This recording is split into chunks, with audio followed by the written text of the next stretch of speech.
Good morning, student. My today's topic is basic concept of macroeconomics. आज मैं ये topic आप लोगों से डिस्कस करूंगा कि मैक्रो इकोनॉमिक्स के बेसिक कॉन्सेप्ट कौन कौन से हैं। बेसिक कॉन्सेप्ट्स की अगर बात करी जाए तो दो तीन चीजें आती हैं इसमें। बेसिकली अगर मैं इसी पर लिखना चाहूं तो पहला तो गुड्स के बारे में बात करी जाएगी, दूसरा इन्वेस्टमेंट के विषय में,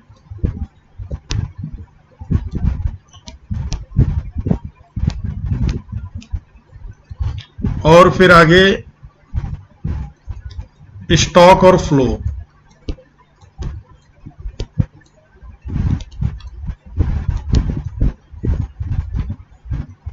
जैसा कि आप लोग देख सकते हैं, गुड्स, इन्वेस्टमेंट और स्टॉक एंड फ्लो, ये बेसिक कॉन्सेप्ट होंगे और इन बेसिक कॉन्सेप्ट्स को लेकर के ही हम लोग डिस्कस करेंगे,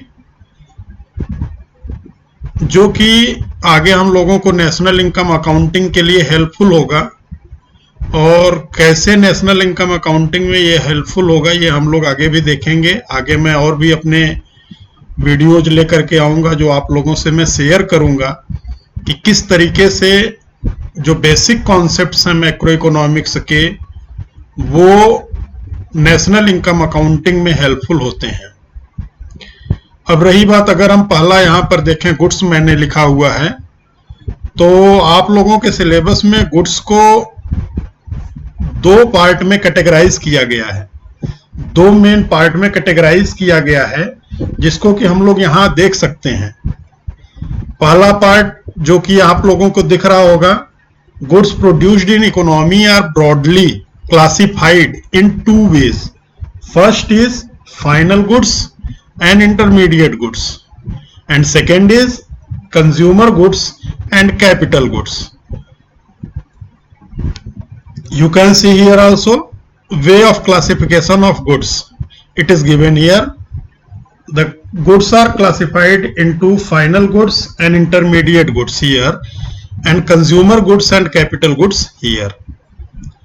हम लोगों को ध्यान देने की बात होगी कि जो फाइनल गुड्स और इंटरमीडिएट गुड्स होता है वो किस रेफरेंस में होगा, और कंज्यूमर गुड्स और कैपिटल गुड्स होगा वो किस रेफरेंस में होगा। फाइनल गुड्स और इंटरमीडिएट गुड्स बेसिकली जब हम लोग नेशनल इनकम अकाउंटिंग की बात करते हैं तो उस समय हम लोग किन चीजों को, कौन से ऐसे गुड्स हैं जिनको कि अकाउंटिंग में शामिल करेंगे और कौन से ऐसे चीज हैं जिनको कि अकाउंटिंग में शामिल नहीं करेंगे, उसको समझने के लिए, उसको पता करने के लिए ये बेसिक कॉन्सेप्ट समझना जरूरी हो जाता है कि फाइनल गुड्स क्या होते हैं और इंटरमीडिएट गुड्स क्या होते हैं। और अगर फाइनल गुड्स और इंटरमीडिएट गुड्स अलग अलग या एक साथ ऐड कर लिए जाएं तो उसके क्या कॉन्सिक्वेंसेस होंगे, क्या हमारा नेशनल इनकम अकाउंटिंग सही रहेगा या नेशनल इनकम अकाउंटिंग सही नहीं रहेगा, इन सब बातों पर भी मैं आप लोगों से विस्तार में बात करूंगा। और एक कॉन्सेप्ट का नाम मैं इसी में फाइनल गुड्स और इंटरमीडिएट गुड्स की बात कर रहा हूं तो इसमें एक चीज मैं जरूर ऐड करना चाहूंगा, double counting. National income accounting के समय जो भी फाइनल गुड्स होता है केवल वही यूज किया जाता है अकाउंटिंग में, और इंटरमीडिएट गुड्स नहीं यूज किया जाएगा। ध्यान दीजिएगा आप लोग कि फाइनल गुड्स ही यूज करना होगा, उसको ही अकाउंट में लेना होगा नेशनल इनकम अकाउंटिंग के समय, और इंटरमीडिएट गुड्स को छोड़ दिया जाएगा। अगर हम लोग ऐसा नहीं करेंगे तो हम लोग एक प्रॉब्लम फेस करते हैं नेशनल इनकम अकाउंटिंग में, और उस प्रॉब्लम का नाम है डबल काउंटिंग। कोई भी चीज अगर डबल काउंटिंग होगी तो वॉल्यूम नेशनल इनकम का उतना ज्यादा हो जाएगा जो कि एक्चुअली नहीं होता है। तो फाइनल याद रखिएगा आप लोग, फाइनल गुड्स और इंटरमीडिएट गुड्स बेसिकली इसलिए यूज किया जाएगा। अब हम लोग अगर दूसरी तरफ देखें कंज्यूमर और कैपिटल गुड्स, कंज्यूमर गुड्स और कैपिटल गुड्स बेसिकली क्या है कि कंज्यूमर गुड्स और कैपिटल गुड्स को गुड्स का नेचर क्या है, एंड यूज क्या है, एंड यूज अगर हम लोग देखें तो उसके बिना पर, उसके बेस पर हम लोग फाइंड आउट कर सकते हैं कि कौन सा कंज्यूमर गुड्स होगा और कौन सा कैपिटल गुड्स होगा। कैपिटल गुड्स को अगर हम लोग थोड़ा और विस्तार में इसको देखें तो कैपिटल गुड्स प्रोड्यूसर गुड्स का पार्ट होता है। जैसे कंज्यूमर यहां पर है, कंज्यूमर के लिए गुड्स होता है जिससे कि वो कंजम्पशन करता है। ऐसे ही प्रोड्यूसर एक और इकोनॉमिक एजेंट है, दूसरा इकोनॉमिक एजेंट जो प्रोडक्शन का काम करता है, और वो प्रोडक्शन के प्रोसेस में जिन गुड्स का यूज करता है उसको प्रोड्यूसर गुड्स बोलते हैं। और यही प्रोड्यूसर गुड्स फर्दर आगे चल करके दो तरीके में या दो टाइप में डिवाइड हो जाता है, दो कैटेगरी में डिवाइड हो जाता है। एक होता है कैपिटल गुड्स और दूसरा होता है इन्वेंट्री, स्टॉक्स।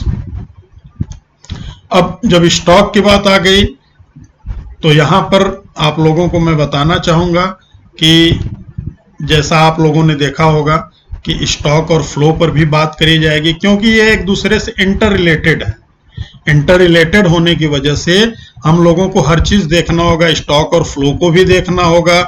और साथ ही साथ जो कैपिटल गुड्स की बात करी जाती है, कैपिटल गुड्स को बढ़ाने के लिए और जैसे जैसे उसको हम बढ़ाते जाते हैं, एक्यूमुलेट करते जाते हैं, उसको बोला जाता है कैपिटल फॉर्मेशन। और कैपिटल फॉर्मेशन का ही इकोनॉमिक्स में एक शब्द में इसको रखा जाता है जिसको कि बोला जाता है इन्वेस्टमेंट। इन्वेस्टमेंट एक ऐसा प्रोसेस है जो कि पूरी इकोनॉमी के लिए एक इंजेक्शन का काम करता है। जैसा कि मैंने अपने पिछले वीडियो में जब सेविंग और इन्वेस्टमेंट की बात करी थी सर्कुलर फ्लो ऑफ इनकम में, तो मैंने आप लोगों को बताया था कि इन्वेस्टमेंट इंजेक्शन होता है। और इंजेक्शन का काम क्या होता है? बूस्ट करना। जैसे अगर नेशनल इनकम बढ़ रहा होता है और ज्यादा इन्वेस्टमेंट कर दिया जाए तो इसका मतलब होता है कि और ज्यादा बूस्ट किया जा रहा है, जिससे कि नेशनल इनकम बढ़ जाएगा। ध्यान रखिएगा आप लोग। तो जैसा कि मैंने पीछे से कोरिलेट किया अपने अगले वाले स्लाइड से कि यहाँ पर हम लोग गुड्स के बारे में, और गुड्स के बाद हम लोग पढ़ेंगे गुड्स में कौन कौन से, इंटरमीडिएट गुड्स, फाइनल गुड्स, और कंज्यूमर गुड्स, कैपिटल गुड्स। उसके अलावा हम लोग अगर कैपिटल गुड्स की बात करते हैं तो कैपिटल स्टॉक की बात होती है, जो कि इन्वेस्टमेंट में जैसे ही स्टॉक में चेंज होता है वो इन्वेस्टमेंट प्रोसेस में आ जाता है। और उसी के साथ चूंकि स्टॉक की बात करी जा रही है तो स्टॉक और फ्लो क्या है, इन सब तीनों चीजों को लेकर के मैंने अपना पूरा ये वीडियो आज का लेक्चर डिजाइन किया हुआ है, जो कि आप लोगों के सामने मैं एक एक करके रखता जा रहा हूं। अब बात करते हैं हम लोग फाइनल गुड्स और इंटरमीडिएट गुड्स की। What is final goods? तो देखिएगा आप लोग, फाइनल गुड्स के बारे में यहां लिखा हुआ है कि बेसिकली जो गुड्स होते हैं ये दो बेसिक प्रोसेस में यूज किए जाते हैं। एक तो होता है कंजम्पशन प्रोसेस में और दूसरा होता है इन्वेस्टमेंट प्रोसेस में। कंजम्पशन प्रोसेस में कौन यूज करेगा? कंज्यूमर। याद रखिएगा, कंजम्पशन प्रोसेस में कौन यूज करेगा? कंज्यूमर। और इन्वेस्टमेंट प्रोसेस में प्रोड्यूसर। तो अगर कोई भी गुड कंज्यूमर के द्वारा यूज किया जाएगा तो कंजम्पशन प्रोसेस के लिए, और प्रोड्यूसर के द्वारा यूज किया जाएगा तो वो प्रोडक्शन प्रोसेस के लिए होता है। और कंजम्पशन प्रोसेस और प्रोडक्शन प्रोसेस, तो प्रोडक्शन प्रोसेस न कह करके उसको इन्वेस्टमेंट कहा जाएगा। फाइनल गुड्स क्या होता है? तो आप लोग यहाँ पर फिर से एक बार ध्यान दीजिएगा, क्योंकि मैं रिपीट करना चाहूंगा। रिपीट करने से चीजें बेहतर होंगी, आप लोगों के भी समझ में आएगा। फिर से ध्यान से पढ़िए इसको आप लोग। Final goods refer to those goods which are used either for consumption और फॉर इन्वेस्टमेंट। मतलब कंजम्पशन में या तो यूज होगा फाइनल गुड्स का या फिर इन्वेस्टमेंट में यूज होगा। कंजम्पशन में यूज कौन करेगा? कंज्यूमर करेगा। और इन्वेस्टमेंट में यूज कौन करेगा? प्रोड्यूसर करेगा। अब बात आती है फाइनल गुड्स किन चीजों को, किन मेन पॉइंट्स को फाइनल गुड इंक्लूड करता है, या किन मेन पॉइंट से ये मिलकर के बना होता है, या किन मेन पॉइंट्स को, अगर हम फाइनल गुड्स की बात कर रहे होंगे तो किन मेन पॉइंट्स को हम लोगों को अपने दिमाग में रखना होगा। क्यों? क्योंकि फाइनल गुड्स को ही हम लोगों को अकाउंटिंग में लेना है, तो उसका आइडेंटिफिकेशन बहुत जरूरी होता है। ध्यान से आप लोग देखिएगा, final goods include first,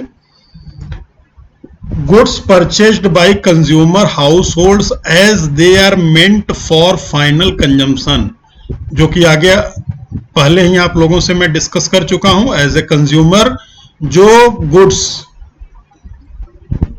consumption process के लिए यूज किए जाते हैं, जैसे इसमें एग्जांपल दिया गया है मिल्क का। अगर मिल्क एक हाउसहोल्ड के द्वारा यूज किया जाएगा तो उसको हम लोग कहेंगे कि कंजम्पशन प्रोसेस के लिए यूज किया गया। और अगर वही गुड्स एक फर्म के द्वारा यूज किया जाए और फर्म के द्वारा यूज किया जाए और उससे वो कैपिटल फॉर्मेशन या इन्वेस्टमेंट करे, जैसे कि इसमें एग्जांपल दिया गया है machinery purchased bye a firm. तो ध्यान से देखिएगा, कंज्यूमर के द्वारा भी यूज हो रहा है और प्रोड्यूसर के भी द्वारा यूज हो रहा है फाइनल गुड्स, लेकिन दोनों के एंड यूज अलग अलग हैं। एंड यूज कंज्यूमर का कंजम्पशन है और प्रोड्यूसर का प्रोडक्शन। अब एक ध्यान देने वाली बात है, इसको आप लोग ध्यान से देखिए। It must be noted that final goods are neither resold. ध्यान दीजिएगा, यहां मैं अंडरलाइन करना चाहूंगा आप लोगों को समझने के लिए कि फाइनल गुड कभी भी रीसेल नहीं किया जाता, neither resold nor used for any further transformation in the process of production.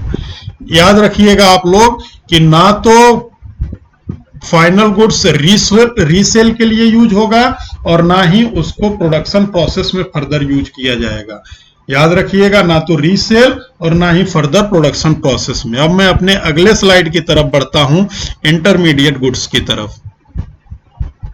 Intermediate goods, final goods जैसा कि आप लोगों ने समझा होगा कि फाइनल गुड्स क्या होते हैं, कंज्यूमर और प्रोड्यूसर के द्वारा यूज किए जाते हैं। कंज्यूमर के द्वारा जैसा कि आप लोग देख सकते हैं कंजम्पशन प्रोसेस में एक एग्जांपल लिया गया है मिल्क, और वहीं पर अगर देखा जाए जो फर्म कैपिटल फॉर्मेशन में यूज करता है गुड्स, फाइनल गुड्स जैसे मशीनरी, ये सब परचेज करने के लिए। एक चीज मैं यहाँ जरूर ऐड करना चाहूंगा, जैसे पर यहाँ कंजम्पशन प्रोसेस में मिल्क को दिखाया गया और उसको हम लोगों ने देखा कि ये फाइनल गुड्स हो गया, क्योंकि एंड यूज इसका कंज्यूमर के द्वारा किया जा रहा है और इसको फर्दर यूटिलाइजेशन या फर्दर इसको प्रोडक्शन प्रोसेस में यूज नहीं किया जाएगा, जैसा कि आगे दिया गया है। रीसेल और प्रोडक्शन प्रोसेस, ध्यान दीजिएगा आप लोग। अब प्रोडक्शन प्रोसेस को अगर हम लोग देखें, यही मिल्क अगर, ध्यान दीजिए, यही मिल्क अगर प्रोड्यूसर के द्वारा यूज किया जाए, प्रोड्यूसर फॉर एग्जांपल मैं ले लूं, एक हलवाई के द्वारा यूज किया जाए और वो मीठा बनाने में, मिठाई बनाने में उस दूध का यूज करे, मतलब वो प्रोडक्शन प्रोसेस में अभी उस दूध को ले आए, तो वो फाइनल गुड्स नहीं होगा, वो इंटरमीडिएट गुड्स होगा। तो मेरे एग्जांपल से शायद आप लोगों को अब क्लियर हो गया होगा कि एक ही चीज अगर उसको कंज्यूमर के द्वारा यूज किया जाएगा और एक ही बार यूज किया जाएगा तो उसको फाइनल गुड बोलेंगे, और अगर प्रोडक्शन प्रोसेस में प्रोड्यूसर के द्वारा यूज किया जाएगा तब उसको हम लोग बोलेंगे कि ये फाइनल गुड्स ना होकर के इंटरमीडिएट गुड्स है प्रोडक्शन प्रोसेस में। आगे मैं आप लोगों को फिर इंटरमीडिएट गुड्स की तरफ ले जाना चाहूंगा। इंटरमीडिएट गुड्स को हम लोग यहां पर देखेंगे। Intermediate goods refer to those goods which are used either for resale or for further production in the same year। यहां पर दो तीन चीजों को अंडरलाइन करना जरूरी है समझने के लिए। एक तो रीसेल के लिए और दूसरा प्रोडक्शन के लिए, फर्दर प्रोडक्शन, और वो भी सेम ईयर में। अगर सेम ईयर में फर्दर प्रोडक्शन के लिए यूज किया जाएगा तो उसको हम लोग कहेंगे ये इंटरमीडिएट गुड्स है, या फिर रीसेल के लिए। जैसा कि हम लोगों ने देखा था फाइनल गुड्स रीसेल के लिए यूज नहीं होता है, लेकिन यहां पर हम लोग देख सकते हैं कि इंटरमीडिएट गुड्स वो गुड्स होते हैं जो रीसेल में यूज हो और या तो उनको फर्दर प्रोडक्शन प्रोसेस में उसी साल यूज कर लिया जाए। और यहाँ पर मैं एग्जांपल देना चाहूंगा कि प्रोडक्शन प्रोसेस में जैसे फॉर एग्जांपल अगर कपड़ा बनाना हो तो थ्रेड्स ये सब जो होते हैं as a raw material, as a intermediate good use किए जा सकते हैं।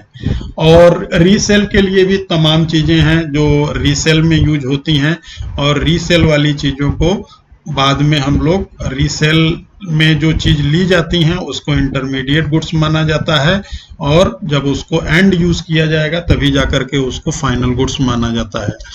अब बात आती है इंटरमीडिएट गुड्स इंक्लूड्स, क्या क्या चीजें इंक्लूड करती हैं इंटरमीडिएट गुड्स, उसको हम लोग यहाँ पर ध्यान से देखेंगे।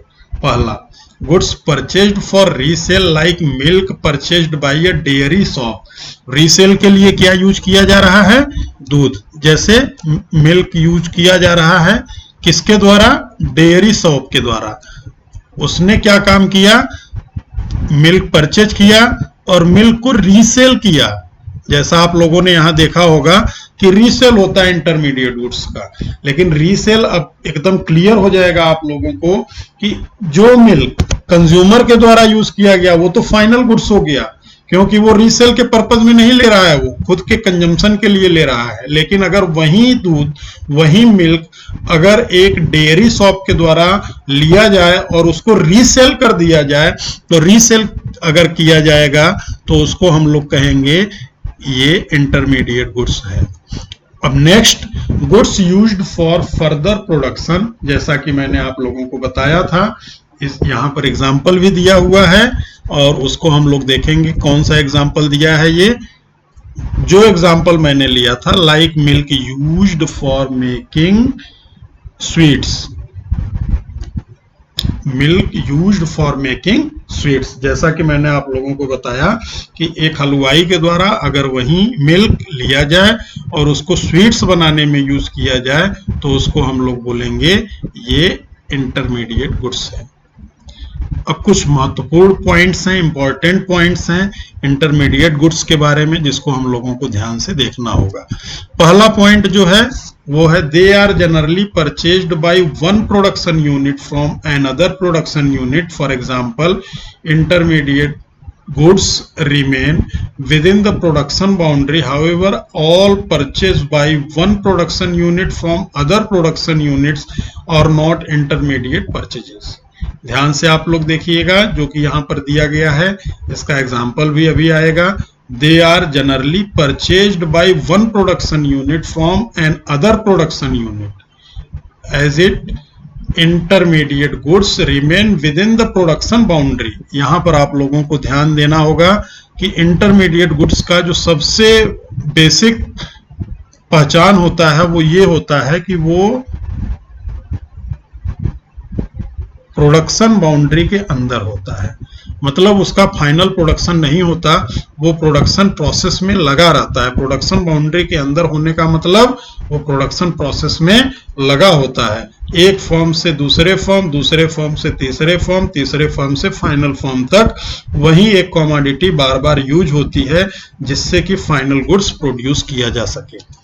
नेक्स्ट, इसी का एग्जाम्पल यहाँ पर दिया गया है। Purchase of building machinery etc. are not intermediate purchases if they are not meant for resale, as their value is not included in the value of final good. In fact, such purchases are termed as final product as they are purchased for investment। अगर कोई भी सामान जो कि investment process से लिया जाए और इन्वेस्टमेंट किया जाए उसका, तो उसको हम लोग कहेंगे कि ये फाइनल गुड्स है, ना कि उसको हम लोग कहेंगे इंटरमीडिएट गुड्स है। दूसरा पॉइंट, इंटरमीडिएट के बारे में जो सबसे जरूरी बात होती है वो होती है कि ये डिराइव डिमांड क्रिएट करता है। Derive demand as their demand depends on demand for final goods. Durable goods like trucks, aircrafts, vehicles, etc. purchased by government for military purposes are included under the category of intermediate goods as they are used to produce defense services and not for market sale। जैसा कि आप लोग देख सकते हो कि derived demand क्या होता है कि मेन डिमांड को फुलफिल करने के लिए, जो मेन डिमांड होता है, फॉर एग्जांपल यहाँ पर एक एग्जांपल दिया हुआ है कि गवर्नमेंट अपनी सुरक्षा के लिए, डिमांड यहाँ पर किस चीज की है, सुरक्षा की, सेफ्टी की, अपने देश की सुरक्षा के लिए बड़ी बड़ी चीजों को भी, जो कि लगेगा कि नहीं फाइनल गुड्स हो सकता है, जैसे ट्रक को खरीद ले, एयरक्राफ्ट को खरीद ले, दूसरे व्हीकल्स खरीद ले और खरीद करके उनका सेफ्टी और सिक्योरिटी के लिए यूज करे, अपने सेना को समृद्ध बनाने के लिए, अपने आर्मी को और शक्तिशाली पावरफुल बनाने के लिए यूज करेगा, तो उसको हम लोग इंटरमीडिएट गुड्स कहेंगे, न कि फाइनल गुड्स। जैसा कि आप लोगों को मैं बता रहा हूं और ध्यान से देखेंगे तो क्लियर होगा कि फाइनल गुड्स और इंटरमीडिएट गुड्स में क्या बेसिक अंतर होता है। तो ध्यान रखिएगा कि इंटरमीडिएट गुड्स हमेशा डिराइव्ड डिमांड क्रिएट करता है, न कि मेन डिमांड क्रिएट करेगा। डिराइव्ड डिमांड क्या होता है, जो मेन डिमांड को फुलफिल करने के लिए किया जाता है। अब हम लोग अगले स्लाइड की तरफ बढ़ रहे हैं। अगले स्लाइड में अगला पॉइंट दिया गया है, value of intermediate goods is merged with the value of final goods. Value of intermediate goods is merged with the value of final goods. For instance, एक एग्जांपल लिया गया है, suppose a Miller by wheat worth 700 and convert it into flour worth 1000. Now the value of flour final good include the value of wheat intermediate good. अगर हम लोग यहाँ पर देखें तो फाइनल गुड और इंटरमीडिएट गुड ऐसा क्यों किया जाता है, इसको हम लोग देखेंगे। जैसा कि मैंने आप लोगों को बताया था, एक पॉइंट मैंने आप लोगों से शेयर करी थी, डबल काउंटिंग।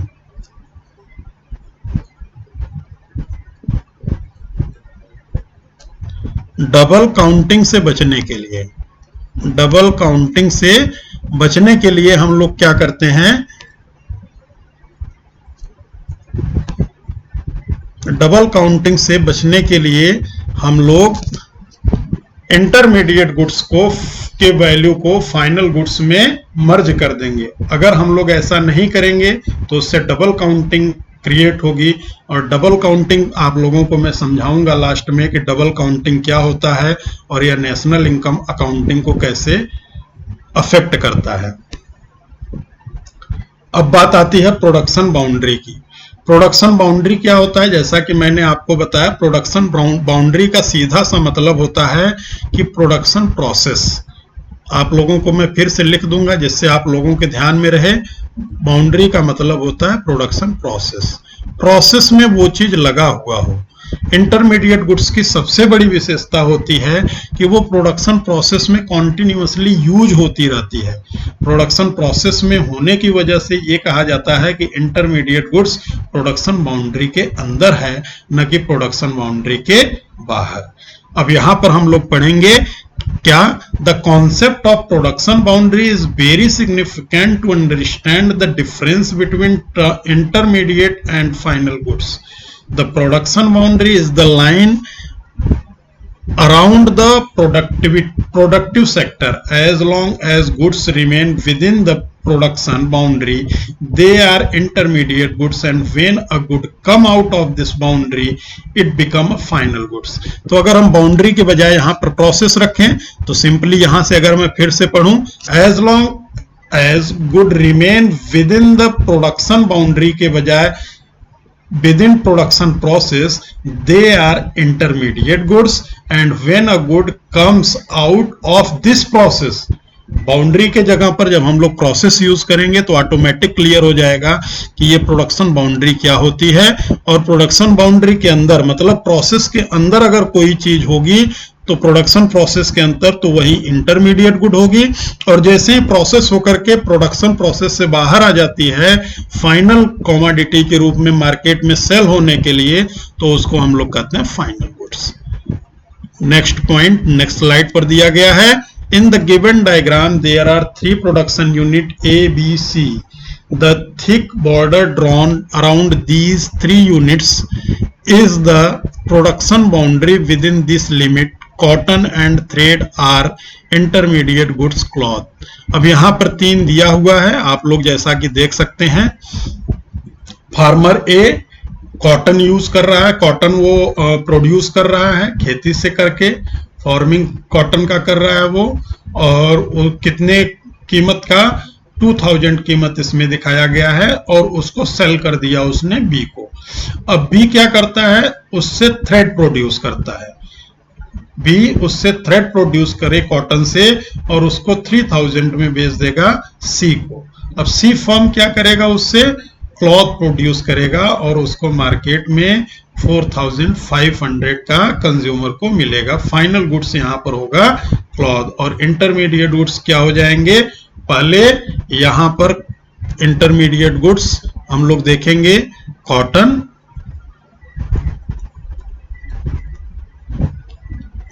और यहां पर थ्रेड।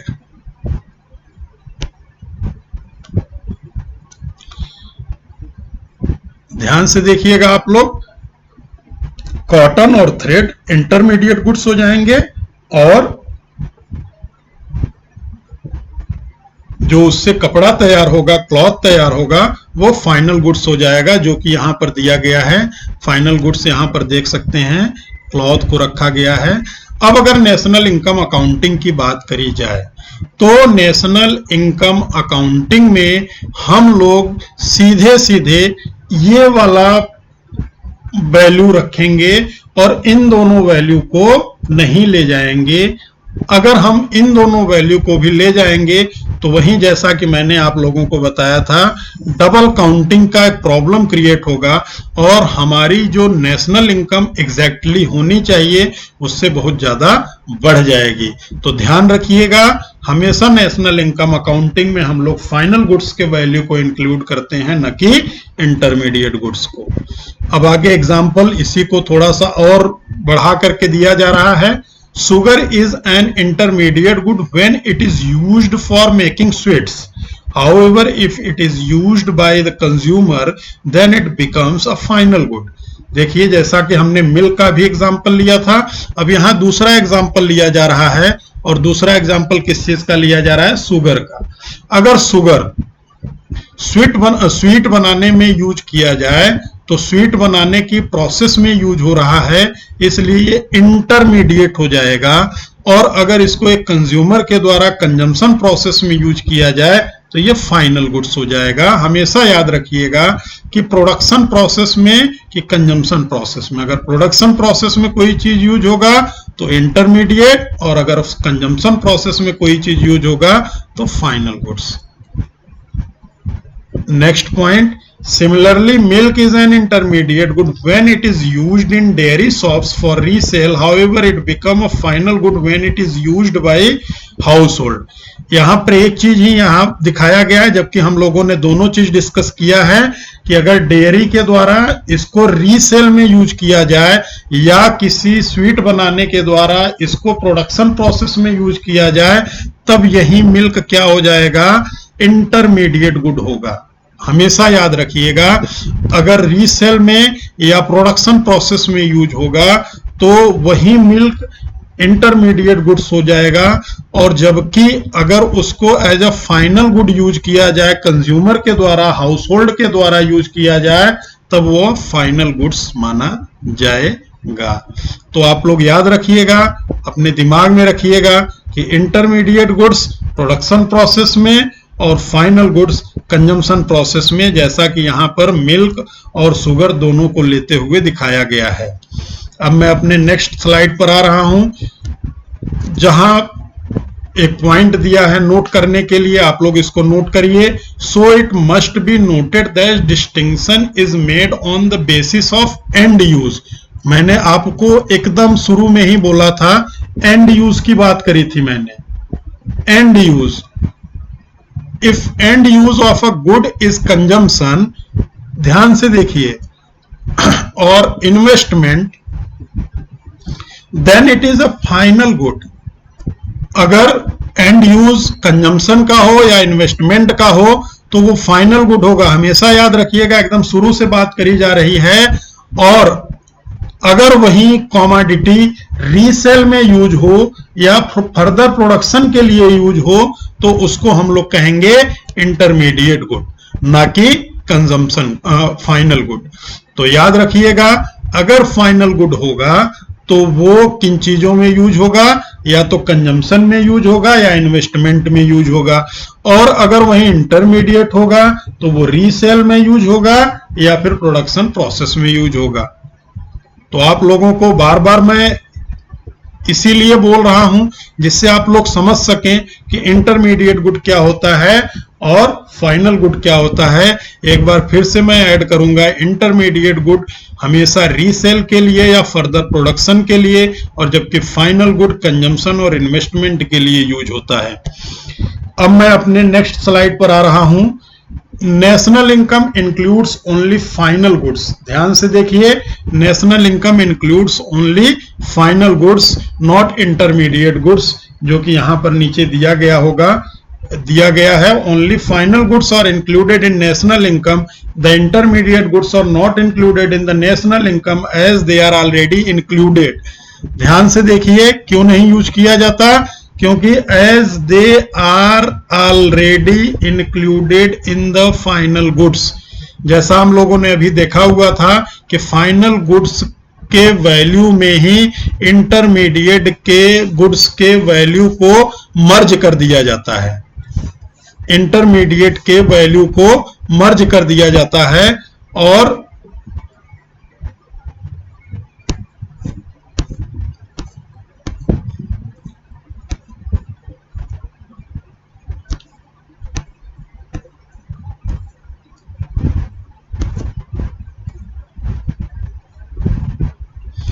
मर्ज कर दिया जाता है और उसको आगे अलग से ऐड नहीं किया जाता। अगर उसको आगे अलग से ऐड कर दिया जाएगा तो जैसा मैंने आप लोगों को बताया था कि डबल काउंटिंग की प्रॉब्लम क्रिएट हो जाएगी।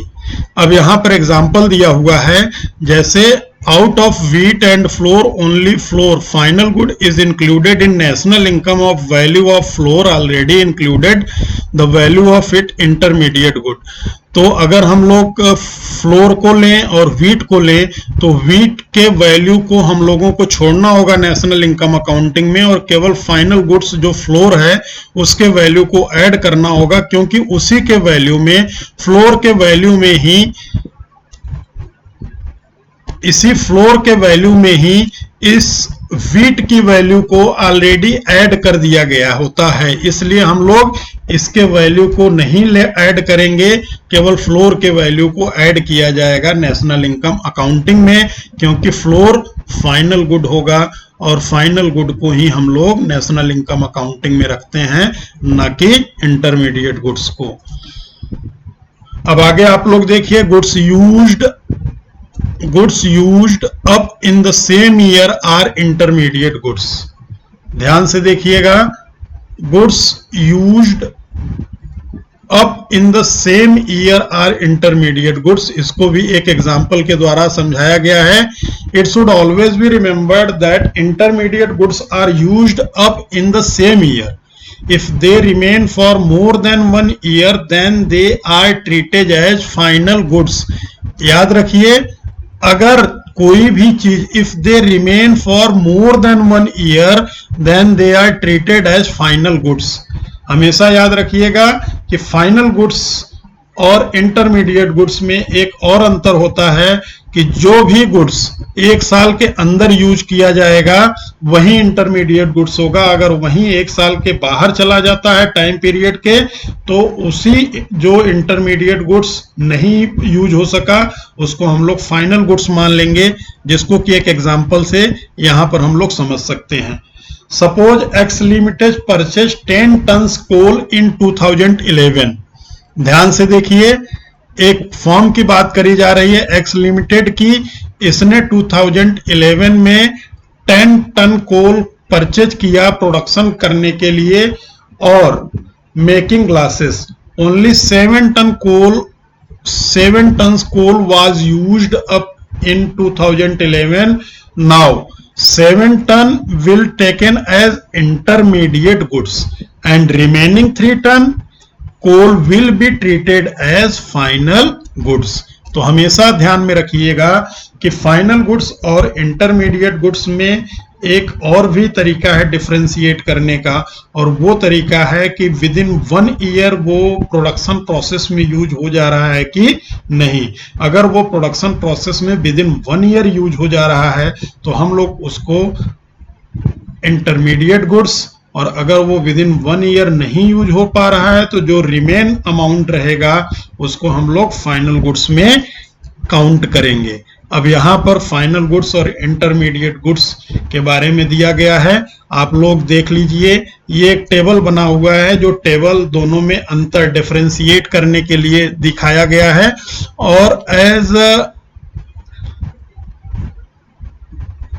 पार्टिसिपेंट ऑफ सीबीएसई एग्जामिनेशन आप लोगों को ये हमेशा याद रखना होगा कि सीबीएसई के क्वेश्चन पेपर में ये क्वेश्चन कई बार पूछा जा चुका है, तो इसलिए आप लोग इसको इम्पोर्टेंट पॉइंट के रूप में हमेशा अपने नोटबुक में बना करके रखिएगा, क्योंकि फाइनल गुड और इंटरमीडिएट गुड में जनरली डिफरेंशिएट करने को पूछा जाता रहता है कि फाइनल गुड क्या होगा और इंटरमीडिएट गुड क्या होगा। तो वही जो पॉइंट ऊपर डिस्कस किए जा चुके हैं उन्हीं पॉइंट्स के बेस पर फाइनल गुड और इंटरमीडिएट गुड्स में यहाँ पर डिफरेंशिएशन की बात करी जाएगी। अब मैं अपने लेक्चर को, अपने वीडियो को आगे लेकर के जाना चाहूँगा और अपने लेक्चर को मैं कंज्यूमर गुड और कैपिटल गुड्स पर कंसंट्रेट करना चाहूँगा। तो कंसंट्रेट किन चीज़ों पर अब करना है? Consumer good and capital good. ये भी मैं आप लोगों को बता दूं कि एंड यूज पर ही डिपेंड करता है। एंड यूज, ये भी एंड यूज पर ही डिपेंड करता है कि कौन सा कंज्यूमर गुड होगा और कौन सा प्रोडक्शन गुड होगा। अगर कंज्यूमर उसको एंड यूज में ले आता है तो वो कंज्यूमर गुड, और अगर प्रोड्यूसर उसको अपने यूज में ले आता है, फर्दर प्रोडक्शन प्रोसेस में ले आता है, तो उसको प्रोड्यूसर गुड या कैपिटल गुड कहते हैं। मैंने यहाँ पर ऐड किया प्रोड्यूसर गुड या कैपिटल गुड। हमेशा याद रखिएगा, सारे कैपिटल गुड प्रोड्यूसर गुड्स तो होते हैं, लेकिन सारे प्रोड्यूसर गुड कैपिटल गुड्स नहीं होते हैं। याद रखिएगा, अभी आगे मैंने एक स्लाइड रखा हुआ है इस चीज को समझने के लिए कि सभी प्रोड्यूसर गुड कैपिटल गुड्स नहीं होते हैं। कंज्यूमर गुड्स, कंज्यूमर गुड्स क्या होता है इसको हम लोग देखते हैं। Consumer goods also called consumption goods are those goods which are directly used for the satisfaction of human wants।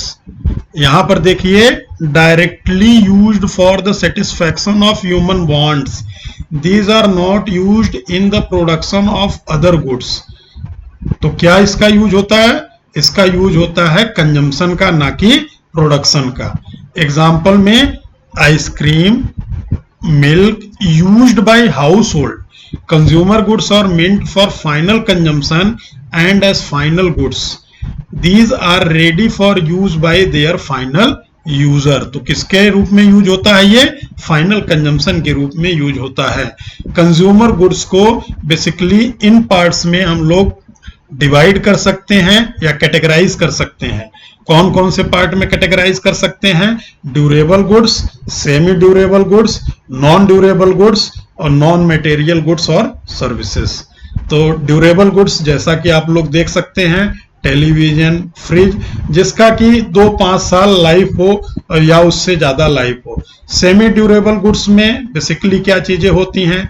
जो थोड़े समय के लिए, जैसे प्लास्टिक के सामान कुछ हो जाए जो कुछ समय तक चलें उसके बाद वो टूट जाए, या फिर जो और भी चीजें हम लोग यूज करते हैं अपने घर में, तो जो कि 1-2 साल के लाइफ स्पैन का होता है, तो उसको हम लोग कहते हैं सेमी ड्यूरेबल गुड। और तीसरा है non durable goods. Non durable goods में ढेर सारे आइटम्स आते हैं। इसमें हम वेजिटेबल्स भी रख सकते हैं, फ्रूट्स भी रख सकते हैं।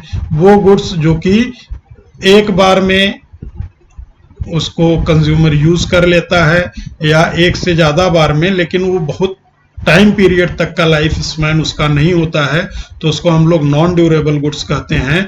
और नॉन मटेरियल गुड्स जिसको कि हम लोग सर्विसेज कहते हैं, for example banking, medical facilities, education, तमाम ऐसी सर्विसेज हैं जिसका कि यूज किया जाता है। उसी में हम लोग कम्युनिकेशन को भी ले सकते हैं, उसी में हम लोग दूसरी बैंकिंग एक्टिविटीज या फाइनेंशियल एक्टिविटीज को भी रख सकते हैं। तो ये सब सर्विसेज में होते हैं जिनका कि कोई मटेरियल फॉर्म नहीं होता, लेकिन कंज्यूमर के द्वारा यूज किया जाता है। तो हम लोग ध्यान से देखेंगे कि कंज्यूमर गुड्स को हम लोग कैटेगराइज कर सकते हैं किन पार्ट्स में, durable goods, semi durable, non durable and services. और ये सब किन चीजों पर हम लोग कैटेगराइज करते हैं, लाइफ स्पैन, लाइफ स्पैन।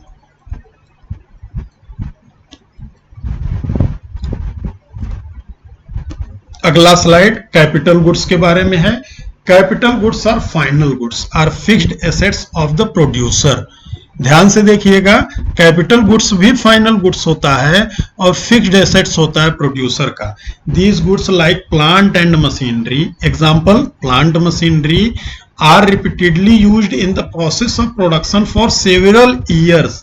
तो ध्यान से देखिएगा, कैपिटल गुड्स के कुछ कैरेक्टरिस्टिक्स होते हैं, उसमें एक कैरेक्टरिस्टिक्स है रिपीटेडली इसका कई सालों तक यूज किया जाए, जैसे कि प्लांट और machinery. Even nut and bolt are used for several years but these are not capital goods because these are of low value. दूसरी बात होती है कि वैल्यू हाई होना चाहिए, लो वैल्यू का भी रहेगा तो सेवरल यूज के बाद भी उसको हम लोग कैपिटल गुड्स नहीं बोलेंगे, उसको हम लोग प्रोड्यूसर गुड्स बोलेंगे, ना कि कैपिटल गुड्स। जैसा मैं आप लोगों को पहले ही बता चुका हूं कि कैपिटल गुड्स में दो चीजें आती हैं, एक प्रोड्यूसर गुड्स में दो चीजें आती हैं, एक कैपिटल गुड्स होता है, दूसरा इन्वेंट्री होता है। In contrast capital goods are of high value, जो कि मैंने ऑलरेडी कोट किया हुआ है, thus only those fixed assets of the producers are taken as capital goods which are used in the process of production for several years and which are high value. Also capital goods involve depreciation. It refers to loss of value of fixed assets in use owing on their wear and tear. एक नए concept की बात की जा रही है depreciation की, जो कि डेप्रिसिएशन मैं आगे आप लोगों को पढ़ाऊंगा। अगले स्लाइड में मेरे आप लोगों को डेप्रिसिएशन भी मिलेगा, और डेप्रिसिएशन का सीधा सा मतलब होता है loss of value of fixed assets. अब आगे हम लोग देखेंगे कैपिटल गुड्स के कुछ पॉइंट्स हैं। पहला पॉइंट्स ध्यान से देखिएगा, goods that are used to make consumer goods and services. Capital inputs include fixed plant and machinery, और उसके बाद इसी को कैपिटल गुड्स को आगे प्लांट एंड मशीनरी, बिल्डिंग्स, तमाम चीजें, कंज्यूमर के भी ऑलरेडी ये सब डिस्कस किया जा चुका है। यहाँ पर कुछ एग्जांपल्स दिए गए हैं प्रोड्यूसर गुड और कैपिटल गुड्स के, तो आप लोग देख सकते हैं इसमें प्रोड्यूसर्स गुड और कैपिटल गुड्स के ढेर सारे एग्जांपल दिए हुए हैं। अब हम लोग बात करते हैं इनके अंतर की। तो ये अंतर पूछा जा सकता है डिफरेंशिएट, जिसको कि टेबल के फॉर्म में रखा गया है। तो ध्यान से देखिएगा, यूजर्स, नेचर ऑफ डिमांड, ये सारी चीजें कैपिटल गुड्स और कैपिटल गुड्स की और कंज्यूमर गुड्स की दी हुई हैं। फिर टाइप्स, वियर एंड टीयर, ये इन चार बेसिस पर हम लोग कंज्यूमर गुड्स और कैपिटल गुड्स में डिफरेंशिएट कर सकते हैं। अब बात आती है यहाँ पर, नेक्स्ट स्लाइड आता है हम लोगों का concept of component of investment. Investment, what is investment? Investment क्या होता है? जब हम लोग प्रोडक्शन के लिए कैपिटल फॉर्मेशन करते हैं। याद रखिएगा आप लोग, कैपिटल फॉर्मेशन करना, कैपिटल फॉर्मेशन का मतलब क्या होता है? कैपिटल को, स्टॉक को बढ़ाना, जो कि कैपेसिटी ऑफ प्रोड्यूसर की कैपेसिटी को बढ़ाती है। इसीलिए कैपिटल स्टॉक को अगर हम लोग इंक्रीज करते हैं, उसका फॉर्मेशन करते रहते हैं, तो उसी पूरी प्रक्रिया को नाम दिया जाता है इन्वेस्टमेंट, जो कि यहां पर दिया गया है। तो producers always try to increase their capital stock so that their capacity to produce increases over time. Increase in stock of capital during the year is called investment during the year. तो investment का यहाँ पर हमेशा याद रखिएगा, investment क्या होता है? कैपिटल स्टॉक को बढ़ाते रहना।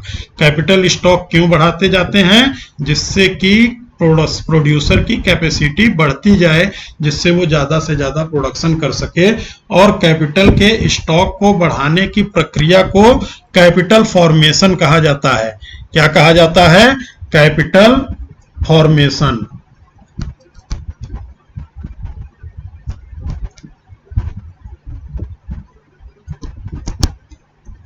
कैपिटल फॉर्मेशन को ही आगे क्या कहा जाता है? इन्वेस्टमेंट। तो ध्यान से देखिएगा, कैपिटल फॉर्मेशन ही इन्वेस्टमेंट होता है।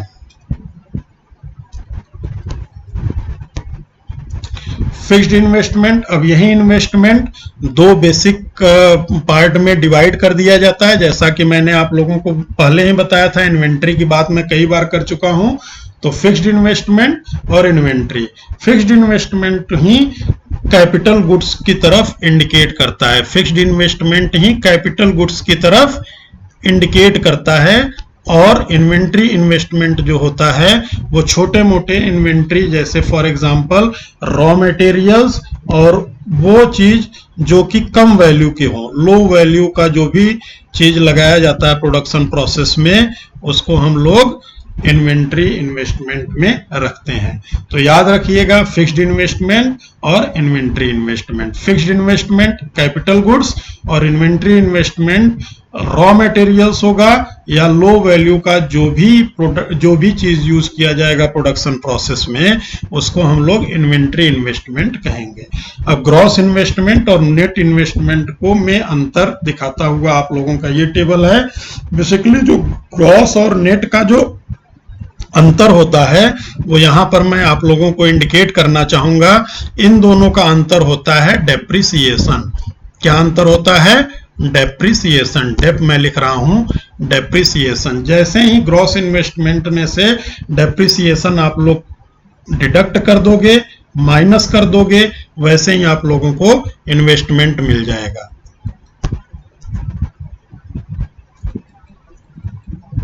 तो हमेशा याद रखिएगा कि क्या किया जाएगा, ग्रॉस इन्वेस्टमेंट से डेप्रिसिएशन को माइनस किया जाएगा। किस चीज को पाने के लिए? नेट इन्वेस्टमेंट को, जिसको कि दिखाता हुआ ये टेबल है।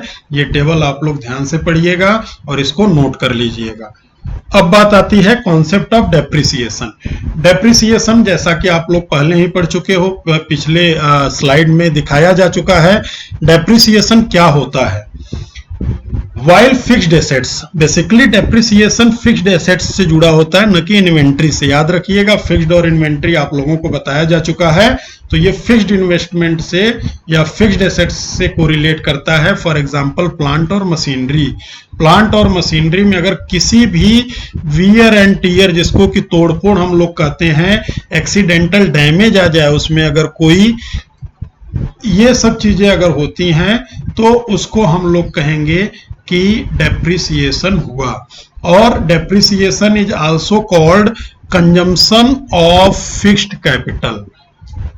इसमें एक चीज और होता है, एक्सपेक्टेड ऑब्सोलेसेंस। ये इसका मतलब होता है कि मान लीजिए अगर कोई टेक्नोलॉजी चेंज हो जाए, तो नई टेक्नोलॉजी आने की वजह से पुरानी टेक्नोलॉजी खत्म हो जाएगी और उसको भी डेप्रिसिएशन में काउंट कर लिया जाता है। Depreciation is also called consumption of fix capital. जैसा मैंने आप लोगों को बताया कि ये क्या बोला जाता है, कंजम्पशन ऑफ फिक्स्ड कैपिटल। कई बार आप लोगों को जब नेशनल इनकम अकाउंटिंग में देखेंगे कि डेप्रिसिएशन न देकर के यही दे दिया जाता है कि this is the amount of consumption of fix capital, तो उसको सिंपल से आप समझ लीजिएगा कि अगर वो कंजम्पशन ऑफ फिक्स कैपिटल है तो इसका मतलब डेप्रिसिएशन की बात की जा रही है। एक एग्जांपल से to illustrate, for a machine is purchased of rupees 10 lakh and its expected lifetime is 10 years, then depreciation will be calculated by dividing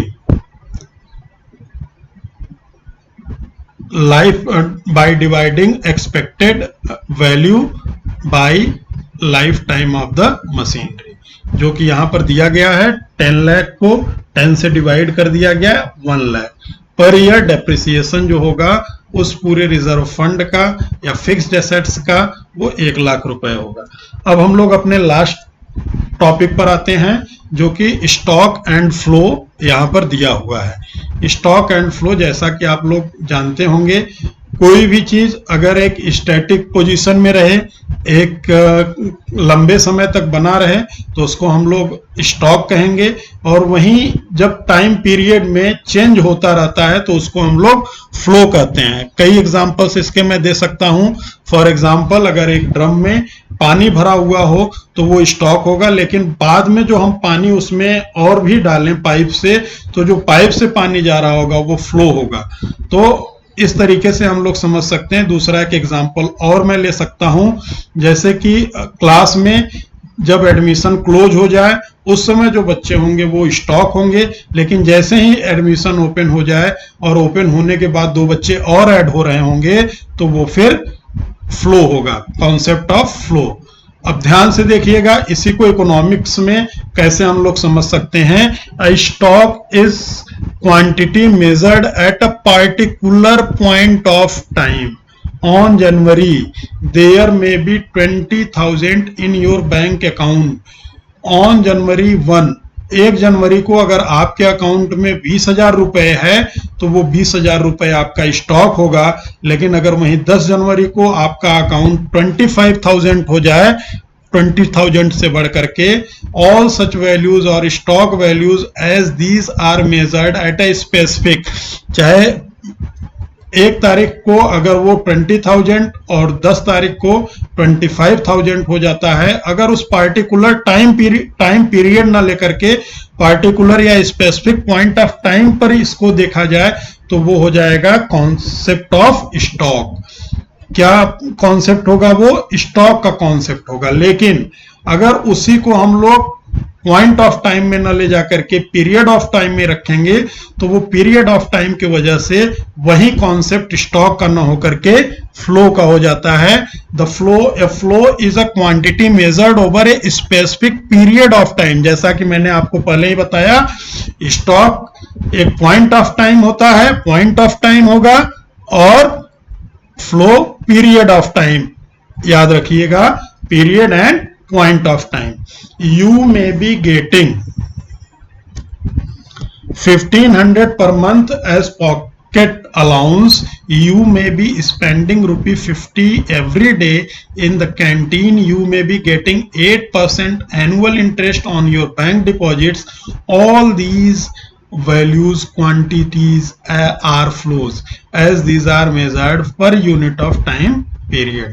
Income, expenditure, production, consumption and interest और notable example of flow variables. flow variables के कुछ यहाँ examples इसने रखे हुए हैं। क्या क्या हैं? income, expenditure, production, consumption and interest are notable examples of flow variable. और इसी के एग्जाम्पल को दिखाता हुआ आगे मैं आप लोगों को दिखाऊंगा। एक टेबल मैंने बनाया हुआ है, लिया हुआ है, और ये टेबल आप लोगों को स्टॉक और फ्लो के डिफरेंट एग्जांपल्स शो कर रहा है। आप लोगों को एक चीज मैं बताना चाहूंगा, एग्जाम के पॉइंट ऑफ व्यू से ये बहुत ही महत्वपूर्ण है। इसमें सिंपली पूछा जाएगा कि wealth will be either stock और फ्लो, गिव रीजन, और income will be either stock और फ्लो, गिव रीजंस। इस तरीके से क्वेश्चन आप लोगों से पूछा जाता है। तो ध्यान से स्टॉक के और ध्यान से फ्लो के सारे जो एग्जांपल्स यहां पर मैंने रखे हुए हैं उसको देखिएगा, और भी दूसरे बुक से आप लोग एग्जांपल फाइंड आउट करके उसको नोट कर लीजिएगा, और नोट करने के बाद उस पर ध्यान से विचार करिएगा। वो हमेशा स्टॉक और फ्लो का जो भी क्वेश्चन आएगा उसको गलत नहीं होने देगा। नेक्स्ट स्लाइड, स्टॉक और फ्लो में डिफरेंशिएट करने को हालांकि कम पूछा जाता है, लेकिन कई बार इसको भी पूछा गया है। तो ये टेबल भी आप लोग याद कर लीजिएगा, क्योंकि इस टेबल को भी मैं आप लोगों के लिए इंपॉर्टेंट मानता हूं, और इंपॉर्टेंट के उसमें रखूंगा मैं आप लोगों के लिए। ये इंपॉर्टेंट है, जिससे आप लोग सीबीएसई में अगर जब भी ये क्वेश्चन पूछा जाएगा 3 नंबर का 3 पॉइंट आप लोग और इसको लेते हुए इसमें पूरा दिया हुआ है, जो जो चीजें मैंने डिस्कस करी हैं वो सब कुछ इसमें दिया हुआ है, इस पूरे टेबल में आप लोग देख करके कर लीजिएगा। अब इसको समझने की बात है, डिपॉजिट्स फ्लो जा रहा है बैंक में, अब सेविंग बैंक अकाउंट में वो चला गया और एक निश्चित डेट को ध्यान रखिएगा, जब स्टॉक की बात करी जाएगी तो एक स्पेसिफिक टाइम की बात करी जाएगी, न कि टाइम पीरियड की बात करी जाएगी। तो जो डिपॉजिट जा रहा है पर मंथ जा रहा है, ये टाइम पीरियड की बात की जा रही है और ये विड्रॉल जो है ये भी पर मंथ है, तो इसलिए ये दोनों कॉन्सेप्ट फ्लो के हो गए और जो एक स्टैटिक टाइम पीरियड से है ये कॉन्सेप्ट स्टॉक का हो गया। तो याद रखिएगा, आप लोगों को मैं नमस्कार करता हूं, आप लोगों को साधुवाद देता हूं कि आप लोगों ने मेरे इस वीडियो को देखा और basic concepts of micro economics को समझने का प्रयास किया। अगर आप लोगों को कोई भी क्वेरी होगी तो फर्दर उसको आप लोग बताइएगा, मैं अगला वीडियो लेकर के आऊँगा जिससे कि आप लोगों के फर्दर क्वेरीज को सेटिस्फाई कर सकूं और जो भी जानने की चीज़ें हों उसको मैं पूरा कर सकूं। सभी को नमस्कार, धन्यवाद।